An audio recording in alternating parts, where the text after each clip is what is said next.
Dai, Stelina, dai, dai. Dai, Stelina.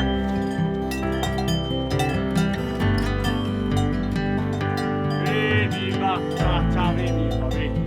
Vedi, va. Vedi, va. Ah, sì, viva, vedi, vedi.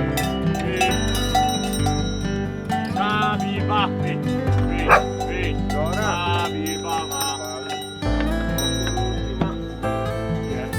Dai, che già fatto, dai, stasera, dai. Comunque qua abbiamo Damiano e Luca. Siamo tre Luca oggi. Perché c'è Luca, fratello di Damiano, Luca che arriva da Brescia in Esatto. trasferta e poi ci sono io.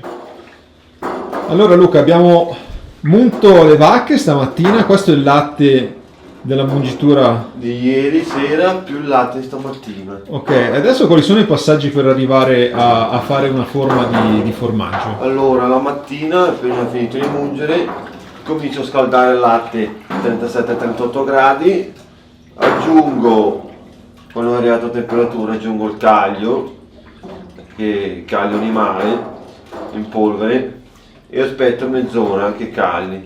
Quando il latte da forma liquida diventa più o meno la stessa consistenza di un budino, faccio il primo taglio con il coltello a quadrati grossi e aspetto 14 minuti. Passati quei 14 minuti si vedrà affiorare dai vari tagli il siero.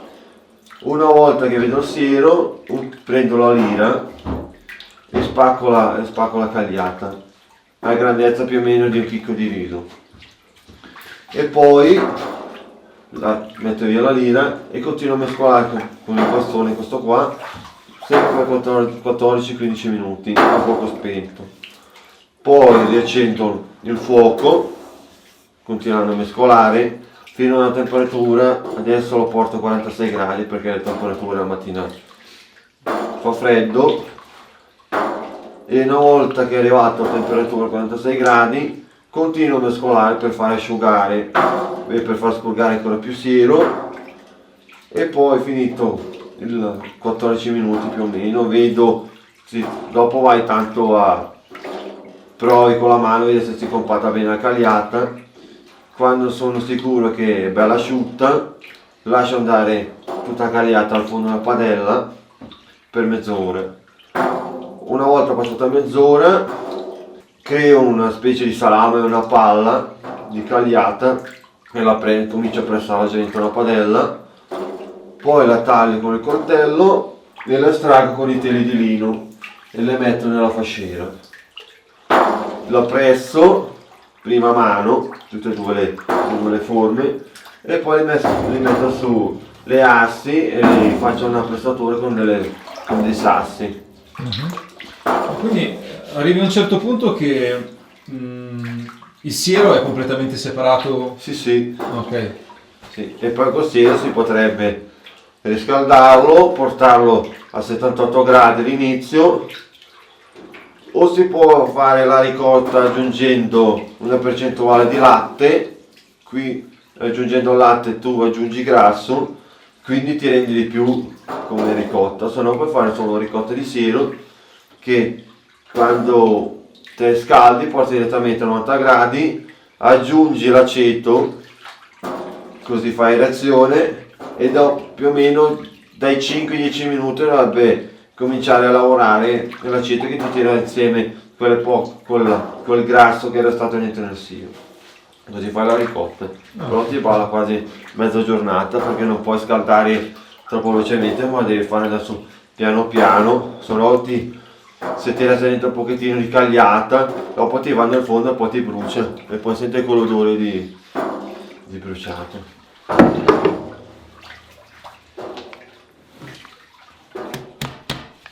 Tu invece cosa stai facendo, Luca?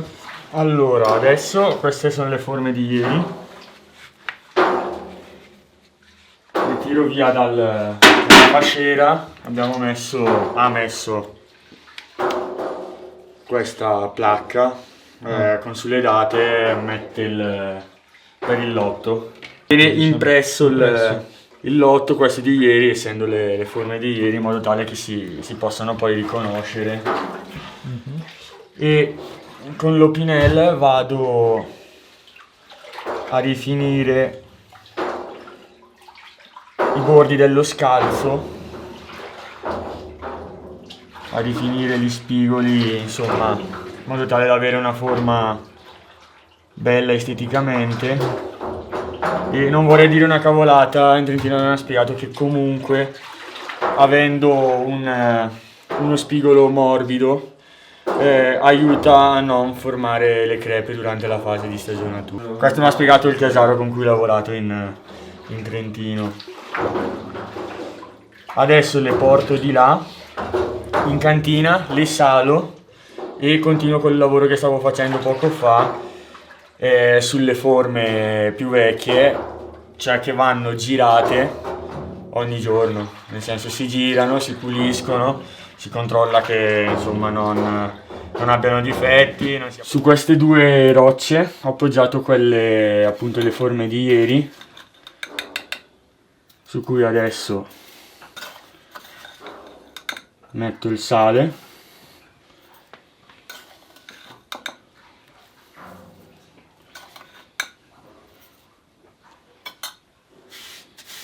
Quindi, scusa, ma la salatura del formaggio avviene così, tutta esternamente, poi viene assorbito? Esatto, questa qua è quella cosiddetta a secco, che sostanzialmente è perlomeno sempre, da quello che ho imparato, è quella più diffusa.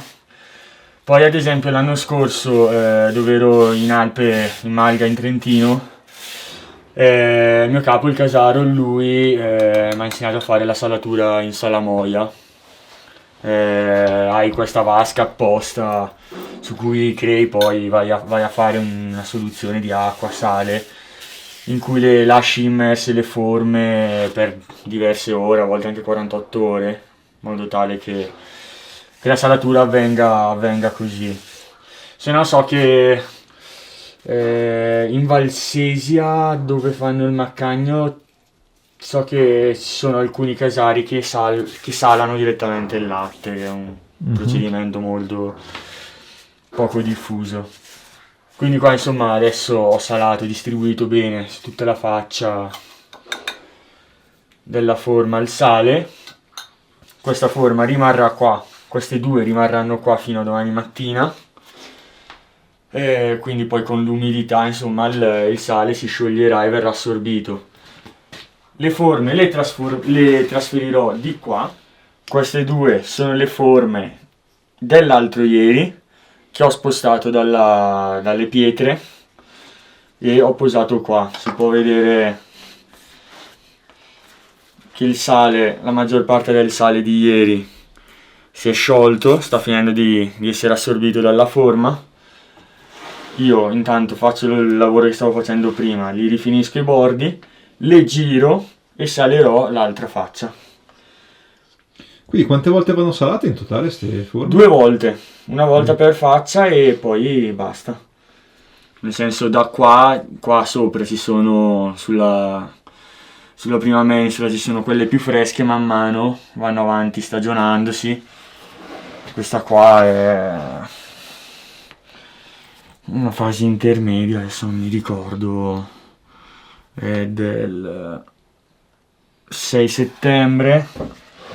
Qua arriviamo forme un po' più vecchie, qua già molto più compatta, molto più avanti nella fase di stagionatura. Questa qua 25 agosto. Questi quanto che li tenete a stagionare in totale queste forme? Ma queste arrivano ad almeno 6 mesi di stagionatura. Sì, vediamo una stagionatura importante. Formaggi che fa in inverno, quelli dopo 2 mesi, insomma 40-60 giorni, sono già consumabili, diciamo.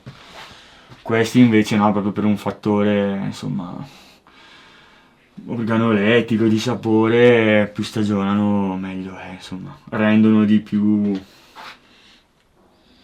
poi quando vengono mangiati, dopo appunto 5-6 mesi.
Anche la stessina stai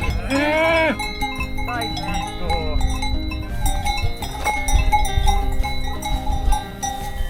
Lo so, ti piace. I vitelli sono usciti dal recinto che dovevano star separati. Qualcuno è passato, ha tirato giù il filo del recinto delle vacche lì dietro e i vitelli sono andati insieme alle vacche. Solo che è una cosa da cercare di tenerle divise perché almeno così i vitelli mangiano un terreno che per le vacche non va bene, non va bene, è magro e non tirerebbero fuori il latte. 2, vitelli insieme alle vacche possono esserci quelle vacche che gli piace essere succhiate e quindi potrebbero richiamare i vitelli e farsi succhiare. Quindi 1, perdita di latte, 2, visto che le vacche poi non sono abituate a essere succhiate dal vitello, possono anche strarsi anche delle infezioni delle mastiti. Capito? Quindi meglio tenerli divisi, con una miglior gestione.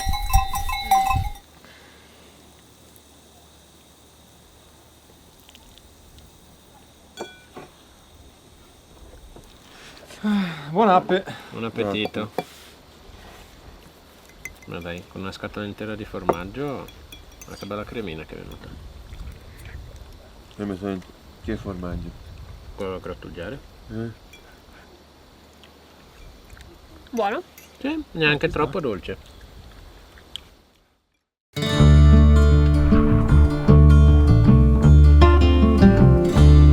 I'm aware of the bonds that were created today.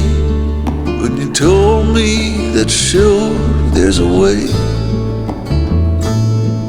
The water's so still and my pain has gone away. The air is much cleaner after it rains. Follow my love, the sentence in spring air. Follow the moon into the sun. There's a call for new beginnings here. Let the sorrow of yester disappear. Let your body be new.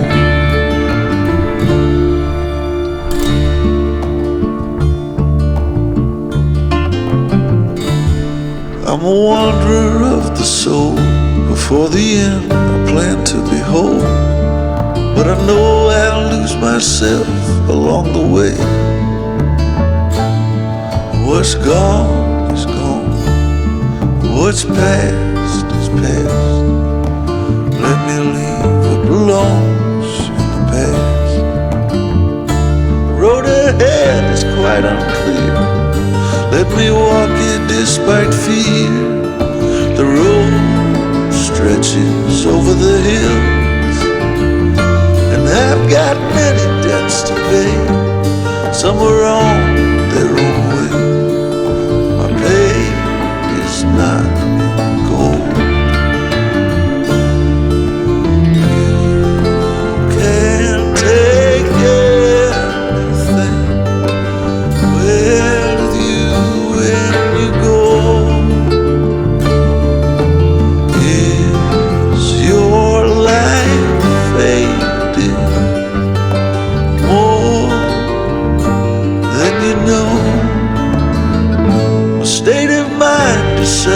field that ends uncertain, future's near. Follow the voices from below. Wherever I go, there's a chain. My own shackles drive me insane. Let your body be new.